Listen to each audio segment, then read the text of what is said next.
ఢిల్లీ ఎన్సీఆర్లో అన్ని వీధి కుక్కలను షెల్టర్లకు తరలించాలని సుప్రీంకోర్టు ఆదేశాలు జారీ చేసింది. వీధుల్లో కుక్కల బెడద, కుక్క కాటు, రెబిస్ వంటి కారణాల వల్ల మరణాలు పెరుగుతూ ఉండటం పట్ల ఆందోళన వ్యక్తం చేస్తూ ఈ ఆదేశాలు ఇచ్చింది. 8 వారాల్లోపు అన్ని వీధి కుక్కలను షెల్టర్లకు తరలించాలని చెప్పింది. ఈ చర్యలను అడ్డుకోవటానికి ఏవైనా సంస్థలు ప్రయత్నిస్తే కఠిన చర్యలు ఎదుర్కోవాల్సి వస్తుందని హెచ్చరించింది.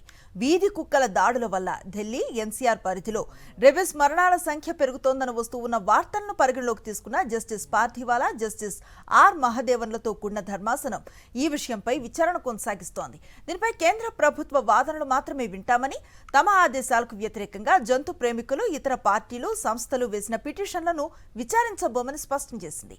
ప్రజా ప్రయోజనాలను దృష్టిలో పెట్టుకుని ఈ ఆదేశాలు జారీ చేశామని ధర్మాసనం పేర్కొంది. ఢిల్లీ ఎన్సీఆర్లో అన్ని వీధి కుక్కలను షెల్టర్లకు తరలించాలని సుప్రీంకోర్టు ఆదేశాలు జారీ చేసింది. వీధుల్లో కుక్కల బెడద, కుక్క కాటు, రెబిస్ వంటి కారణాల వల్ల మరణాలు పెరుగుతూ ఉండటం పట్ల ఆందోళన వ్యక్తం చేస్తూ ఈ ఆదేశాలు ఇచ్చింది. 8 వారాల్లోపు అన్ని వీధి కుక్కలను షెల్టర్లకు తరలించాలని చెప్పింది. ఈ చర్యలను అడ్డుకోవటానికి ఏవైనా సంస్థలు ప్రయత్నిస్తే కఠిన చర్యలు ఎదుర్కోవాల్సి వస్తుందని హెచ్చరించింది.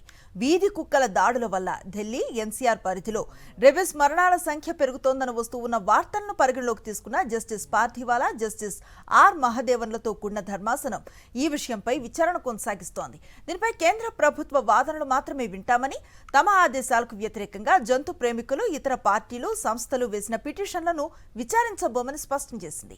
ప్రజా ప్రయోజనాలను దృష్టిలో పెట్టుకుని ఈ ఆదేశాలు జారీ చేశామని ధర్మాసనం